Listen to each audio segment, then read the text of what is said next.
ओम सर्वधर्मस्थापकस्त्वं सर्वधर्मस्वरूपकः आचार्याणामहाचार्यो रामकृष्णाय ते नमः।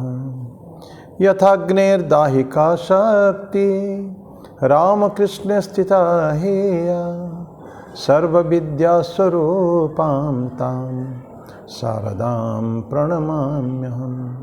परतत्त्वे सदा लीनो रामकृष्ण समाज्ञया यो धर्मस्थापनरतो वीरेशं तं नमाम्यहम्। वीरेशं तं नमाम्यहम्। भगवान श्री राम कृष्णदेव जगत जननी माँ शारदा जी और स्वामी जी को प्रणाम अर्पित करता हूँ। मेरे गुरुदेव पूजनीय स्वामी भूतसानंद जी महाराज को मेरा प्रणाम है और आप सभी को प्रणाम। भगवद गीता के 18 अध्याय हम लोग चर्चा कर रहे हैं। पिछले बार 28वां श्लोक में हम लोग थे। आज उसको आगे बढ़ाएंगे, लेकिन उसके पहले एक भगवान कृष्ण का एक भजन गाएंगे। कभी जगजीत सिंह ने ये भजन गाया था, बहुत पहले पुराना कैसेट है वो। कृष्ण मुरारी जी आँख बसे मन भाए, उसको गा रहा हूँ ऐसे ही शॉर्ट में। कृष्ण मुरारी जी आँख बसे मन भावे, बांके बिहारी जी आँख बसे मन भावे। कृष्ण मुरारी जी आँख बसे मन भावे। पीली कंवलिया मोरी मुकुट घन, श्याम गगन के रंग सजावे। सांझ नदी के श्याम सावरा, दिन भर नंद की धेनु चरावे। तन मन वारी जी आँख बसे मन भावे, मैं तो हारी जी आँख बसे मन भावे। कृष्ण मुरारी जी आँख बसे मन भावे। नींदे उनींदे जग के कारज, करते सोचो श्याम की सोचे। रसिया जोगी काना बजावे, मुरली बोल हिये तक पहुँचे। रास बिहारी जी आँख बसे मन भावे। शोभा न्यारी जी आँख बसे मन भावे। कृष्ण मुरारी जी आँख बसे मन भावे। तन मन प्राण हवाले तेरे, तुझ मेरा में रमाए पल छिन। माधव मदन गोवर्धन धारी, दर्श में तेरे भीगे निश दिन। कृष्ण कुमारी जी आँख बसे मन भावे। सुध बुधहारी जी आँख बसे मन भावे। कृष्ण मुरारी जी आँख बसे मन भावे। बांके बिहारी जी आँख बसे मन भावे। कृष्ण मुरारी जी आँख बसे मन भावे।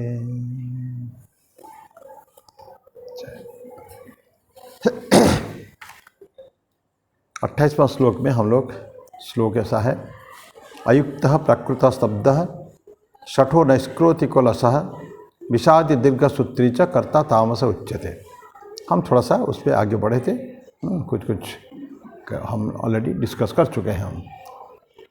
हम अभी गए थे तो मैलिशियस, उसका दुष्ट प्रकृति के जो व्यक्ति होते हैं, तो उस व्यक्ति की बात कर रहे थे। जो कुछ व्यक्ति ऐसे होते हैं समाज में, वो आपस में झगड़ा कराना, वैमनस्य मतभेद कराना, ये सब उनका काम है। हैट्रेड, एक नफरत फैलाना बहुत बड़ी एक है, घटक है। विशेष हर समाज में देखे जाते हैं। उनको राष्ट्र जोड़ने की, राष्ट्र तोड़ने की बात करते हैं, नफरत फैलाकर आपस में, जाति जाति में, धर्म धर्म में, ये उनका विशेष करके आजकल कुछ पिछले कुछ दशकों से कुछ विशेष दिखाई जाती है। एक पर्टिकुलर सेक्शन ऑफ पीपल जो कभी भी राष्ट्र की शांति नहीं देख सकते हैं ऐसे। फिर आपस में तो है ही है, आपस में झगड़ा, घर में झगड़े, व्यक्ति व्यक्ति में झगड़ा करा देते हैं लोग। क्या उनको कुछ लोग absolutely there is no self also, selfish tendency भी कुछ नहीं है, उनको कुछ मिलना नहीं है। दो व्यक्ति के में हम दोनों भाई में झगड़ा होने से तीसरे व्यक्ति को फायदा कुछ नहीं होना, लेकिन फिर भी झगड़ा कराएगा, शांति उसको पसंद नहीं है। तो इस तरह के लोग होते हैं, उसको इंग्लिश में मैलिशियस, दुष्ट प्रकृति के लोग बोलते हैं। दूसरे का कल्याण, दूसरे का भलाई कभी भी नहीं देख सकते हैं, ये इसको मैलिशियस इंग्लिश में कहते हैं। और शत्रुता और नफरत वो फैला के काम हो उनका। एक आलस्य लोग होते हैं, नैष्कृतिक आलस्य, इंडोलेंट, जैसे इंग्लिश में उसके शब्द इंडोलेंट। वो व्यक्ति कौन होते हैं? जो उनको कुछ काम दिया गया है, कोई सभी व्यक्ति का समाज में या एक छोटी सी सेटअप में, चाहे संस्था हो, चाहे कोई बिजनेस हो, चाहे कोई गवर्नमेंट ऑफिस हो, ये भी अपने घर में भी अपन जो छोटा सा सोशल यूनिट है, अपना गृह घर है, फैमिली, उसमें भी हर व्यक्ति का कुछ न कुछ कर्तव्य है। कर्ता का कर्तव्य कुछ कर्तव्य है, घर में जो माँ रहती है उनका कर्तव्य है, बहू का कर्तव्य अलग, बेटा का कर्तव्य अलग, बच्चों का कर्तव्य अलग, सबको अलग अलग अपने सोशल स्टेटस के हिसाब से, समाज की जो स्थिति उनकी है उस हिसाब से उनको अलग अलग व्यवस्था रहती है उनको काम करने के लिए। तो लेकिन वो काम को वो नहीं करेगा। He is expected to take part.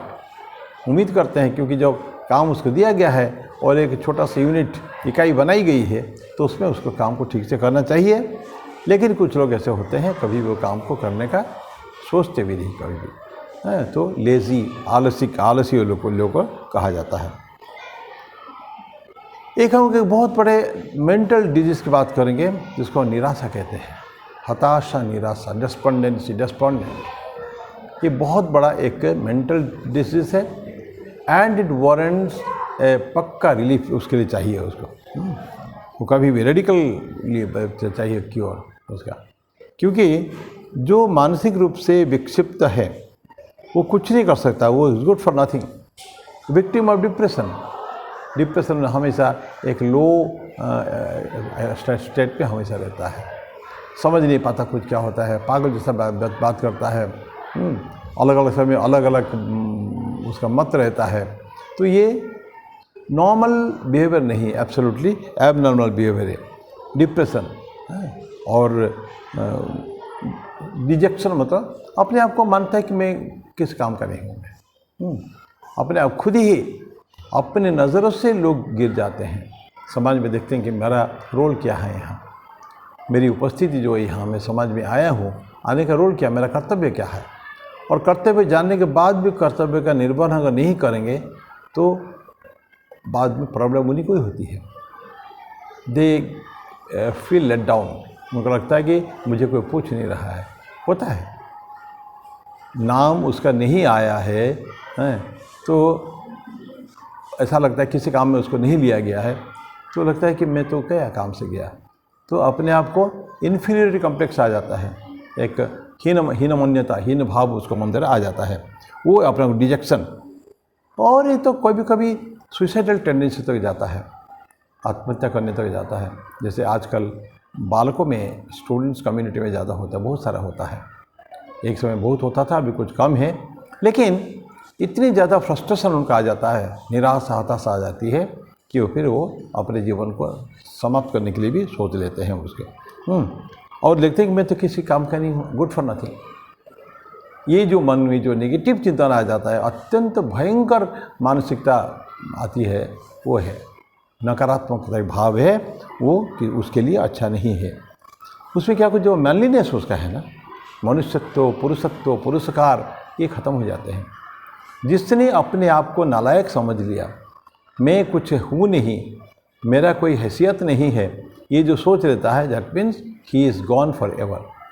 कि वहीं से उसका मानसिकता जहाँ आई तो उसके बाद उसका जो स्वभाव भी परिवर्तन होने लगेगा। मैं तो कुछ भी नहीं हूँ, खाली I am just nobody in this society, ये भावना के साथ वो जीता है वो। तो सारे जो पुरुषत्व, पुरस्कार है, वो धीरे धीरे चला जाता है। और यही चीज़ अभी अर्जुन को हो रहा है। हम जो देख रहे हैं भगवद गीता, अर्जुन डेस्पेंडेंसी, भयंकर निराशा, भयंकर हताशा, भयंकर हीनमन्यता, मैं युद्ध नहीं करूँगा, वो अपना अपना मत वो देता है, स्पष्टीकरण देता है, ज़रूर है। लेकिन भगवान कृष्ण स्माइलिंग, वो समझते नहीं है, जब भी बेवकूफ़ जैसा बात कर रहा है वो।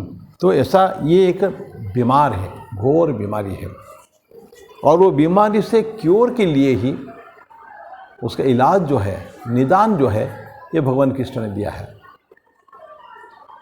एक बार कहीं मैं देख रहा था, एक Arjun disease and Krishna cure, ये एक रोग जो है अर्जुन को हुआ है, ये केवल अर्जुन तो केवल हमारे प्रतिनिधि मात्र है, हमारे एक नुमाइंदा है वो, एंड जो उनके साथ हो रहा है, exactly the same things may happen to us and it does happen to us, हमारे साथ होता है।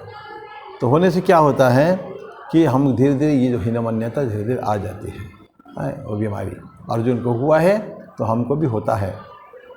और ऐसा लाखों example, millions of examples are there, कैसे प्रॉब्लम होता है।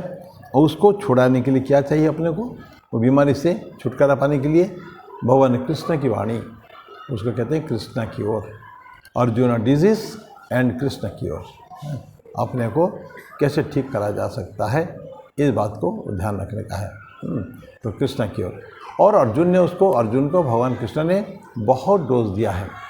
आप कल्पना करिए, फर्स्ट चैप्टर में अर्जुन विषाद योग में जो अर्जुन ये बता दिया कि मैं युद्ध नहीं करूँगा, तब से लेके 18वां अध्याय तक टोटल 700 श्लोक का जो भगवद गीता है, उसमें मान लीजिए 40, 45, 50 पहला अध्याय में चला गया, पर बाद में जितने हैं अर्जुन को भगवान कृष्ण समझा रहे हैं, अर्जुन तुमको क्या करना चाहिए, तुम युद्ध से पलायन नहीं कर सकते हो, क्षत्रिय कभी युद्ध से पलायन नहीं करता है, तो तुम भयंकर रोगग्रस्त हो, affected by some serious disease, और उसको ठीक करना की आवश्यकता है।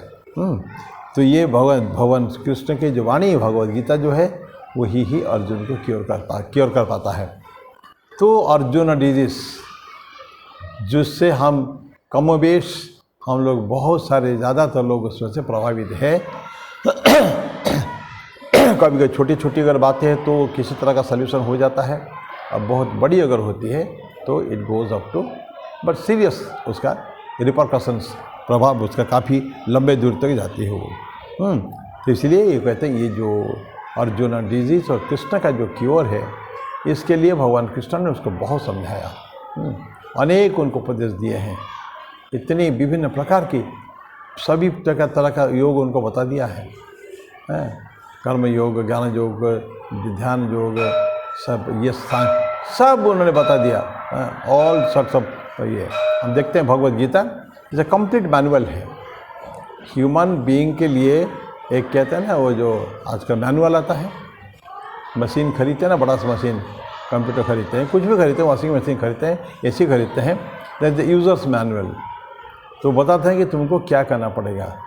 सो हमारी मशीन का तो हम जान लेते हैं मैनुअल, पर ह्यूमन हमारे लिए जो मैनुअल है अपने कंडक्ट के लिए, डे टू डे कंडक्ट के लिए, डेली कंडक्ट के लिए जो है वो है, वो तो हम देख नहीं रहे हैं। इसे बोलते हैं कि उसको देखना पड़ेगा। तो भगवान कृष्ण का ये जो क्योर है, भगवद गीता नामक जो ग्रंथ है एवं जो उपदेश उन्होंने दिए हैं, इसको हम अगर ठीक ठीक पढ़ेंगे तो जो डिस्पेंडेंसी का डिजीज़ आज अर्जुन हुआ है, वो और शायद हमारे पास वो डिजीज़ हमको रोग नहीं होगा, हमको तो प्रॉब्लम नहीं आएगा। तो ये अर्जुन डिजीज़ को भगवान कृष्ण ने, और देखिए जितने भी काम हम करते हैं इसको सब हमेशा हमको ध्यान करना पड़ेगा। तो ये हो गया डिस्पेंडेंसी, मानसिक रोग विकार जिसको कहते हैं। लेकिन ये मानसिक विकार सबको नहीं होता है। जो पॉजिटिव माइंडेड है, कंस्ट्रक्टिव थिंकिंग जिसको है, यस हुआ, ईश्वर की कृपा से जो कुछ हुआ है, शायद ईश्वर की यही इच्छा थी, ये होना था, तो उसको ही takes in a positive sense. Negative sense से क्यों नहीं हुआ नहीं करता है, ठीक है इस बार नहीं हुआ, कई बार तो मैं सक्सेस हुआ भी हूँ और कई बार फेल्योर भी, हुआ हूँ, तो फिर सक्सेस होगा। शायद ये एक इंडिकेशन है, ये जो अभी हमारे साथ घटना घटी है, इंडिकेशन है कि I have to be more what is specific, more cautious, more patient, है, धीरज भी रखना चाहिए, सावधानी से काम करना चाहिए। तो फिर हमारा जो जिसमें तथाकथित फेल्योर हुआ है वो फेल्योर सक्सेस में, सफलता में परिवर्तित हो जाएगी। तो ये था डिजेक्शन। एक है प्रोक्रास्टिनेशन का दीर्घसूत्री, विषादी दीर्घसूत्री। विषादी हमारा पढ़ा भी, विषाद की, विषाद अगर ग्रस्त है, पहला अध्याय का भगवत कहते नाम है अर्जुन विषाद योग। दुख में अर्जुन भयंकर दुख में टूट पड़ा है। तो दुख, ये दुख भी या शोक भी एक योग का भी पथ हो सकता है, पथ योग के लिए हाईएस्ट में पहुंचने के लिए ये जो चाहिए इस तरह के निगेटिव चीज़ भी चाहिए होने से तो ठीक है, ताकि हम सीखते हैं, देयर वी लर्न कि हमको एक्चुअल क्या करना चाहिए। और प्रोक्रास्टिनेशन जो है ना, डिले कर, देरी करता है। जो काम को 2 घंटे में, 4 घंटे में, 6 घंटे में खाली हो जाना चाहिए, सभी काम टफ नहीं होते हैं, तो वो छोटे छोटे काम को भी पटक के रख देते हैं। हाँ ठीक है, कल होगा, कल होगा नहीं। जब हमको पहले छोटपन में पढ़ते थे, कल करे सो आज, आज करे सो अब, तो हमको डिले नहीं करने का है। The sooner we do the better it is. हमको जल्दी करके ख़त्म करने का है, ताकि हम चैन के नींद तो सोएं, जो शांति हम लें उसको। तो ये डिजीज़ को भगवान कृष्ण क्योर कर रहे हैं। जो प्रोक्रास्टिनेशन या दीर्घसूत्री जो है, कल करेंगे, कल करेंगे, ठीक है, समय क्या है, बहुत समय अभी है, तो उसके बारे में सोचेंगे बाद में, लेकिन सोच तो लें। तो कभी भी उनको सोचना पड़ेगा कि हमको इसको करना है। तो ये प्रोक्रास्टिनेशन देरी फिर नहीं होगी। जहाँ काम हमारे हाथ में आया, वो काम को हम समाप्त करने की आवश्यकता है। हाथ में आते ही हम डिले नहीं कर सकते हैं। इसमें ये अगर यही रही स्थिति प्रोक्रास्टिनेशन की, दीर्घसूत्री का जो रहा, तो फिर हमारा जो अचीवमेंट है, हमारा जो प्राप्ति जो है, जो अब तक पाए हैं हम लोग थोड़ा मेहनत करके, वो भी नष्ट हो जाएगा। तो हमको थोड़ा सा बड़ी सावधानी से गुणों की चर्चा करना है, गुणों को अपने जीवन में प्रैक्टिस भी करना पड़ता है। तो ये हो गया वर्ष नंबर 28 हम समाप्त कर रहे हैं। ठाकुर का एक है फिशरमैन, वो विभिन्न प्रकार के लोग समाज में होते हैं ना, अच्छे अच्छे, बहुत अच्छे लोग भी हैं और तथाकथित बुरे लोग भी हैं। ठाकुर जानना चाहते हैं किसमें क्या है। तो फिशरमैन की उदाहरण दे रहे हैं। ये सब आप लोग जानते हैं। केवट जो जाल फेंकता है तालाब में, तो विभिन्न प्रकार की मछलियाँ उसमें आती हैं। कुछ मछलियाँ तो क्विकली एक्सकेप कर जाते हैं, उनको भांप लेते हैं वो दूर से कि ये जाल फेंक रहा है, हमको खा जाएगा, निकलना हमारे लिए मुश्किल हो जाएगा, तो वो निकल जाते हैं। तो ठाकुर क्या कहते हैं, ये सब नित्य मुक्त है। नरेन, राखाल, ये सब जो है ना, नित्य मुक्त में आते हैं, वो कभी बंधन में नहीं आते हैं, वो हमेशा they are free for ever. तो ऐसा ये नित्य मुक्त हो गया। तो बोलते हैं कि और कुछ लोग होते हैं, वो कोशिश करते हैं, बहुत प्रयास करते हैं, कि सोचते हैं कि हम लोग गलत जगह में आ गए हैं, तो हमको छुटकारा पाना चाहिए। ये जो छुटकारा पाने का जो प्रयास है, वो प्रयास क्या करें हमको, मेनी ऑफ देम, उस मछलियों में से काफ़ी साल निकल भी जाते हैं। तो प्रयास करने की आवश्यकता है। प्रयास करोगे, बंधन में पड़ चुके हैं, ये बात हमको अच्छी तरह पता है, तो बंधन में पड़ने के बाद हमको प्रयास करना चाहिए कि बंधन कैसे टूटे। तो ये हमको ठीक प्रयास करेंगे तो छूट ही जाएंगे। तो ठाकुर बोलते हैं कि कुछ लोग सब खूब प्रयास करते हैं, हाथ पाँव मारते हैं, बिल्कुल नहीं, मार के कुछ लोग निकल जाते हैं, ये होगा। लेकिन बोलते हैं कि कुछ लोग जो है कोई एफर्ट्स नहीं उनका इमांसिपेशन के लिए, मुक्ति के लिए, जो हवन हो रहा है, जो प्रोग्राम हो रहे हैं, तो उसके मुक्ति के लिए जो मार्ग तो है, लेकिन वो जाना नहीं चाहता है, तो सारे पुराने कर्म भी उसका नाश हो जाते हैं। उसको कि मैं बंधन में हूँ, ये एहसास भी तो होना चाहिए ना। पहले भान होना चाहिए मैं बंधन में हूँ और मेरा कर्तव्य है। तो ये बंधन को जब तक अवेयरनेस जब होता है तब जाके एक परिवर्तन की तरफ हम बढ़ते हैं। इंग्लिश में कहावत है अवेयरनेस प्रीसीड्स चेंज। परिवर्तन का एक पूर्व जो काम है वो है अवेयरनेस। मुझे भान होना चाहिए, मुझे पहचान होना चाहिए अच्छी तरह कि मैं गलत रास्ते में हूँ या मैं जो कर रहा हूँ ठीक नहीं है, ये बात करते। तो जब ये अवेयरनेस आ जाती है, तो एहसास हो जाता है, तो उसके बाद फिर आदमी कोशिश करता है कि मैं धीरे धीरे आगे बढ़ूँ और उससे कैसे निकल जाऊँ, वहाँ से प्रॉब्लम से निकल जाऊँ। तो ये अवेयरनेस है।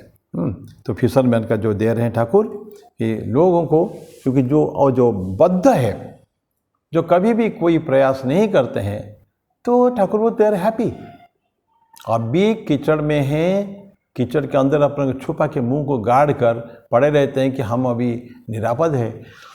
उनको पता नहीं कि थोड़ी देर के बाद जो केवट जो है, जो मछली पकड़ने वाला है, और जाल को अपने तरफ खींच लेगा, और जितने लोग उसके अंदर हैं, जितने मछलियां हैं, वो सब के सब गए।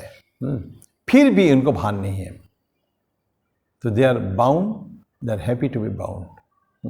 रंगनाथानंद जी महाराज जो प्रेसिडेंट थे, 13th प्रेसिडेंट रामकृष्ण मठ के, वो बोलते बारम्बार, this people are bound and they are happy to be bound. उनको खुश है, आनंद में है, कोई प्रॉब्लम नहीं, भाई मैं तो मस्त हूँ बिल्कुल।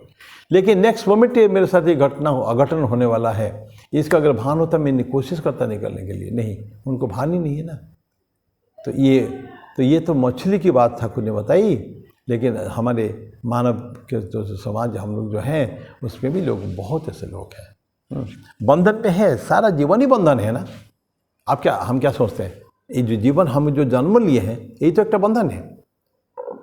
जो नित्य मुक्त स्वभाव की जो आत्मा है, वो जब बंधन में आ जाती है, किस कारण, लेट अस नॉट डिस्कस, वो पूर्व जन्म के, अनंत जन्म के जन्मार्जित संस्कार जो हमारा है उसके कारण है। लेकिन आने के बाद व्हेन ये होश हमारे अंदर है कि मैं गलत जगह में आ चुका हूँ, this is not my place, तो फिर उसको तब तक अपने आप को तैयार करना पड़ेगा। तो ये फिशरमैन का उदाहरण है। तो ये था वर्ष नंबर 28 था। अब 29 में बोलते हैं, बुद्धिर्भेदम धृतेश्चैव गुणतस्त्रिविधम शुणु पृच्छमानमशिषेण पृथक्त्वेन धनंजय। ये धनंजय, तो बुद्धि का और धृति का भी गुणों के अनुसार 3 प्रकार के भेद सुन, जो मेरे द्वारा संपूर्णतया विभाग पूर्वक कहा जा रहा है। तो क्या बोलते हैं ये कि बुद्धिर्भेद, बुद्धि और धृति के बारे में। धृति स्ट्रेंथ चाहिए, पकड़ के रखने का धृति उसको कहते हैं। गुण से त्रिविधम 3 सुनतम प्रत्यमानम अशेषेण, मैं बहुत तुमको बोला भी हूँ और बोलूँगा। अच्छा, अशेषेण मतलब details, no great details I tell you. प्रत्यमानम अशेषेण पृथक्त्वेन धनंजय, और पृथक भी कहूँगा। कुछ लोगों के सामने बोला ये अलग बात है, और मैं तुमको बोलूँगा अलग से ही बोलूँगा ये अलग बात है। तो वो ठीक है, दोनों ही सही है, कोई प्रॉब्लम नहीं है। तो वो देखिए प्रत्यमानम अशेषेण डिटेल्स में, लॉन्ग डिटेल्स में पूरा सारे कथाएँ भगवान कृष्ण सुनाते हैं। तो प्रत्यमानम अशेषेण बिना इनलिमिटेबल, वो नहीं, लिमिट नहीं है उसका। अशेषेण पृथक्त्वेन धनंजय, और पृथकता भी है धनंजय। तो ये है बुद्धि के और धृति के 3 गुण के बारे में तो सुन, क्योंकि ये प्रत्यमान अशेषण, हाँ मैं बोल रहा हूँ तुमको डिटेल में भी और अलग अलग भी बोलूँगा, मैं बोल रहा हूँ तो उसको सुनो। तो ये अभी उसको बता थोड़ा चर्चा करते हैं। ये जो धनंजय जो वर्ड है, ये कैसे आया? धन और जय के दोनों को मिला के कहते हैं अर्जुन तो महावीर था, वो स्वर्ग में भी था, अप्सराओं को सिखाता था, वो डांस में सिखाया। जब स्वर्ग में था एवं यहाँ भी मर्त्य लोक में जो था, बहुत सारे जगह में उनका स्थान में उनका फाइटिंग हुआ है, बड़े बड़े लोगों से, बड़े बड़े राजाओं से, और वहाँ गंधर्वों से, फाइट करके बहुत पैसा धन संपत्ति इकट्ठा किया उसने। करने के कारण उसने क्या हो गया, धनंजय। जय किया ना, वहाँ स्वर्गलोक में तो किया ही है, गंधर्व लोक में तो किया, पर यहाँ आके भी एज ए जो किंग जो है, राजा होता है ना, राजा के कर्तव्य होता है। पैसा समाज का, संसार का पैसा समाज में, संसार में ही व्यवहार होना चाहिए। अगर किसी के पास बहुत पैसा, होर्डिंग है, पैसा उसके पास काफ़ी है, अकूत संपत्ति है एवं खर्च नहीं कर रहा है, ये राजा का कर्तव्य है कि वो सारे पैसा अपने तरफ इकट्ठा करे, करके उस पर खर्च करे। Then he should be happy. राजा का कर्तव्य यही है, सारे कर्तव्य कर्म का निर्वहन करने के बाद ही वो जाके जो कुछ करेगा। ठीक है, तो अर्जुन क्या किया था, तो बहुत सारे सेलेस्टियल्स जो देवता देवलोक के जो लोग हैं, और आगे हु नोस, सेलेस्टियल मतलब अत्यंत माने वो सत्ता हमारे पृथ्वी के ऊपर की सत्ता है वो।